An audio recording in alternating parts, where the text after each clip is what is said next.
ಲಂಕೆಯಲ್ಲಿ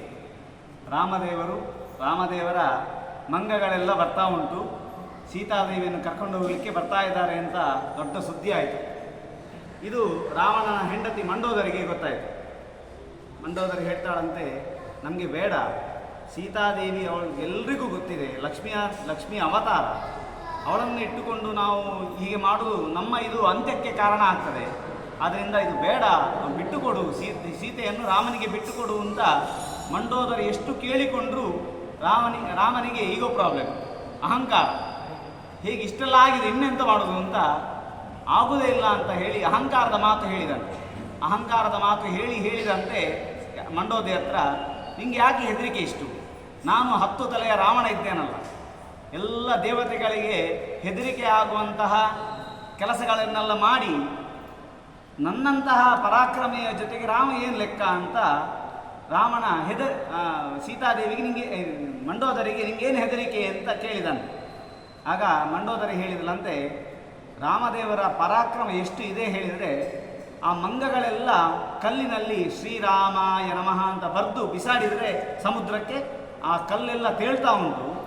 ಆದ್ದರಿಂದ ರಾಮದೇವರ ಪರಾಕ್ರಮ ಎಷ್ಟಿರ್ಬೋದು, ನೀವು ಪರಾಕ್ರಮೆ ಹೌದು, ನಿಮಗೆ ಹಾಗೆ ಸಾಧ್ಯ ಉಂಟಾ ಅಂತ ಕೇಳಿದ್ಲ ಮಂಡೋದರಿ.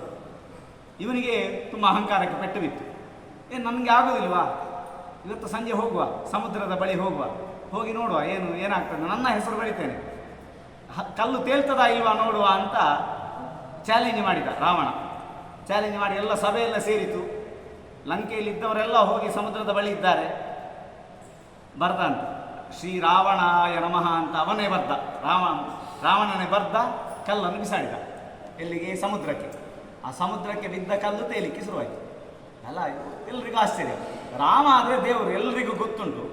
ರಾವಣ ತಾನು ಬರ್ದ ಹೆಸರನ್ನು ಆ ಕಲ್ಲನ್ನು ಬಿಸಾಡಿದಾಗ ಆ ಕಲ್ಲು ತೇಲಬೇಕು ಅಂತ ಆದರೆ ರಾವಣನ ಪರಾಕ್ರಮವು ರಾಮನಷ್ಟೇ ಉಂಟು ಅಂತ ಎಲ್ಲರೂ ಕೂಡ ಆ ರಾವಣನಿಗೆ ಜಯಕಾರ ಹಾಕಲಿಕ್ಕೆ ಶುರು ಮಾಡಿದರು. ಸರಿ, ಎಲ್ಲ ಜಯಕಾರ ಎಲ್ಲ ಆಯಿತು. ಮನೆಗೆ ಬಂದರು. ಏಕಾಂತದಲ್ಲಿರುವಾಗ ಮಂಡೋದರಿ ಕೇಳಿದ್ಲಂತೆ, ಅದು ಹೇಗಾಯಿತು?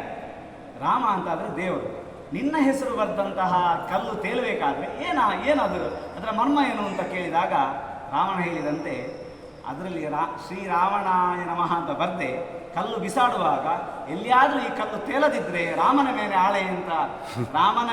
ಆಣೆ ಅಂತ ಹೇಳಿ ಅದನ್ನು ಕಲ್ಲನ್ನು ಬಿಸಾಡಿದೆ ಅಂತ ರಾವಣ ಹೇಳಿದಂತೆ. ಆದರೆ ಅದಕ್ಕೆ ನಮಗೆ ಈ ಕಲಿಯುಗದಲ್ಲಿ ನಾವು ಹಲೋ ಹೇಳೋದಲ್ಲ, ಫೋನ್ ತೆಗೆದ ಕೂಡಲಿ ಒಂದಾ ಜೈ ಶ್ರೀರಾಮ್ ಹೇಳಿ, ಒಂದಾ ಶ್ರೀರಾಮಾಯ ನಮಃ ಅಂತ ಹೇಳಬೇಕು, ಅದು ಶ್ರೀಕೃಷ್ಣಾಯ ನಮಃ ಅಂತ ಹೇಳಬೇಕು. ಯಾಕೆ ಹೇಳಿದರೆ ಒಂದು ನಾಮಸ್ಮರಣೆಗೆ ಆ ರಾವಣ ಶತ್ರುವಾದಂತಹ ರಾವಣನನ್ನು ಆ ನಾಮಸ್ಮರಣೆ ಅವನ ಮಾತಿಗೆ ಏನು ತಪ್ಪಲಿಲ್ಲ. ಅವ ಹೇಳಿದ ಹಾಗೆ ರಾಮನ ಮೇಲೆ ಆಣೆ ಅಂತ ಹೇಳಿದ ತಕ್ಷಣ ಆ ಶತ್ರುವಾದಂತಹ ರಾವಣನ ಮಾತನ್ನು ಕೂಡ ಅಸತ್ಯ ಮಾಡಿದಂತೆ ಮಾತು.